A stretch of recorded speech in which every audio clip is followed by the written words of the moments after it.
तो हमारी जो पॉलिटिक पॉइंट सेशन चल रहा है, उस पॉलिटिक पॉइंट सेशन की ये हमारी तीसरी वीडियो है, ठीक है ना। इसमें आज हम जानेंगे कि लोकतंत्र में द्वंद्ववाद क्या होती है। आज हम क्या जानेंगे कि लोकतंत्र में द्वंद्ववाद क्या होती है। आज हम क्या जानेंगे कि लोकतंत्र में द्वंद्ववाद क्या होती है।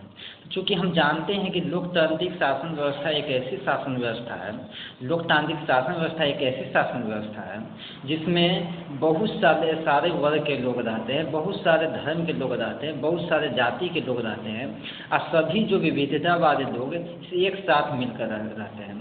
क्या जानते हैं कि लोकतंत्र एक ऐसी शासन व्यवस्था है जिसमें सभी धर्मों, सभी जाति, सभी वर्ग के लोगों को एक समान रूप से दर्जा दिया जाता है। मतलब सब लोग क्या है, एक दूसरे के साथ मिलजुल कर रहते हैं, ठीक है ना।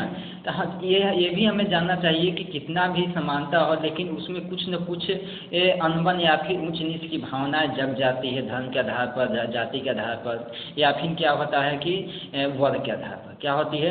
कितना भी हमें समानता हो, लेकिन कुछ न कुछ ऊंच नीच की भावनाएं जो होती है हमारे धर्म, जाति एवं वर्ग के आधार पर उत्पन्न हो जाती है। तो लोकतंत्र में जो विविधता होती है धर्म, जाति के आधार पर, तो लोकतंत्र में जो धर्म, जाति के आधार पर विविधता होती है, तो उस विविधता में जो कुछ बातें मतलब ऊंच नीच के आधार पर दोनों में भिन्नताएं उत्पन्न हो जाती है। कहने का मतलब है दोनों में द्वेष उत्पन्न हो जाता है।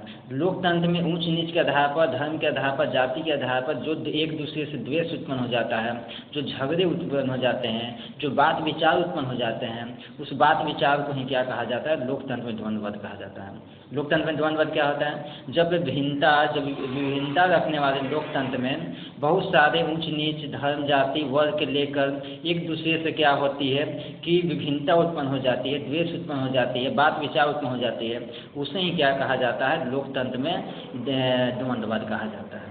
उसे ही क्या कहते हैं, लोकतंत्र में द्वंद्ववाद कहा जाता है। तो ये हमारी क्या